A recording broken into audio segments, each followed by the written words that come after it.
کہ ایک تو ہوتا ہے جاہل اور ایک ہوتا ہے جاہل مرکب. جہل مرکب. جاہل کون ہے؟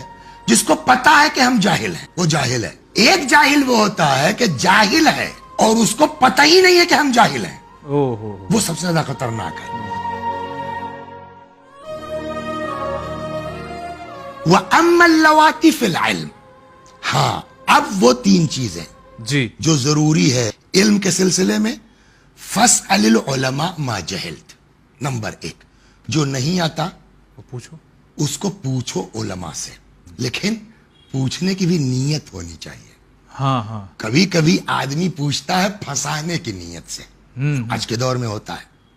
یا کبھی کبھی آدمی پوچھتا ہے اپنی قابلیت کے اظہار میں. تو پہلی چیز یہ ہے کہ اگر تم کو نہیں آتا تو اپنی جیب سے کوئی جواب مت دو، علماء سے پوچھو.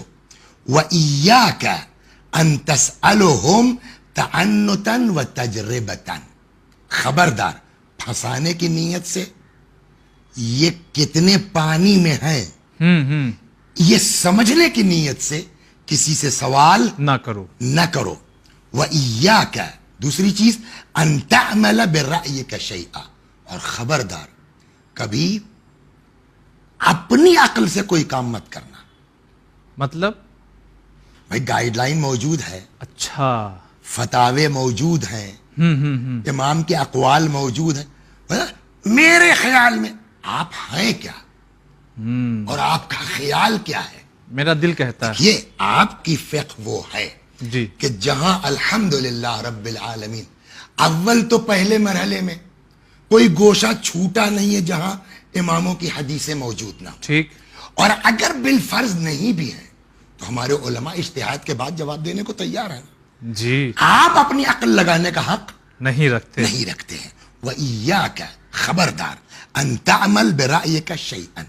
کبھی اپنے رائے سے کوئی کام نہیں. مت کرنا ہی نہیں. مطلب یہ اپنی رائے سے کہ جس کا تمہیں علم نہ ہو.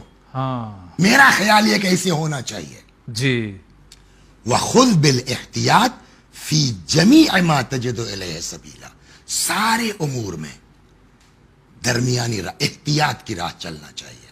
نہ افراط نہ تفریط. نہ تفریط. وَاحْرُبْ اللہ، یہ سب سے اہم ہے. اور یہ وہ چیز ہے جس میں کبھی بھی ہم لوگ پھنس سکتے ہیں. لہذا سب سے آسان طریقہ یہ ہے کہ مجھے نہیں معلوم. ہم نہیں جانتے. ہم نہیں جانتے، اس سے بڑھیا کوئی جواب نہیں ہے. اگر واقعا ہم کو نہیں معلوم، جو نہیں معلوم نہیں جانتے. سیدھے سیدھے کہہ دو میں نہیں معلوم. صحیح. اور بعض اس میں ہے کہ یہ کہنا جی کہ ہمیں نہیں معلوم، یہ آدمی کے عالم ہونے کی علامت ہے. اچھا. جاہل جلدی جو ہے وہ ایکسپٹ نہیں کرے گا کہ ہم کو صحیح. نہیں معلوم ہے. اسی لیے جہالت کی جو قسمیں کی گئی ہیں نا، وہ فخر الدین رازی کے جملہ ہے.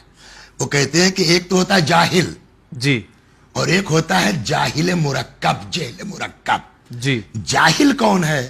جس کو پتا ہے کہ ہم جاہل ہیں، وہ جاہل ہے. جی. ایک جاہل وہ ہوتا ہے کہ جاہل ہے اور اس کو پتہ ہی نہیں ہے کہ ہم جاہل ہیں. وہ سب سے زیادہ خطرناک ہے. وہ جملہ ان کا یہ ہے فخر الدین رازی کا، لا یعلم ولا یعلم انہ لا یعلم. وہ شخص جو نہیں جانتا اور یہ بھی نہیں جانتا کہ ہم نہیں جانتے، وہ کیا ہے؟ جاہل مرکب. لہذا فرماتے ہیں وَخُذْ بِالْإِحْتِيَاطِ فِي جَمِيعِ مَا تَجِدُ إِلَيْهِ سَبِيلًا. جہاں تک ممکن ہو سکے سارے مسائل میں احتیاط کا دامن ہاتھ سے نہ چھوٹنے پائے. وَاحْرُبْ، بھاگو، فرار کرو. کاہے سے؟ من الفتیہ، فتویٰ دینے سے. وَاحْرُبْ، بھاگو، فتویٰ دینے سے. کس طرح؟ حربک من الاسد، جیسے شیر سے آدمی بھاگتا ہے جان بچا کر کے، ویسے ہی بغیر علم کے فتویٰ دینے سے بھاگو. اور اس طرح کی روایات ہیں کہ بغیر علم کے اگر کوئی فتویٰ دیتا ہے تو آدمی جو ہے وہ دنیا معاف ہو سکتی ہے، یہ انسان معاف نہیں ہو سکتا. اچھا.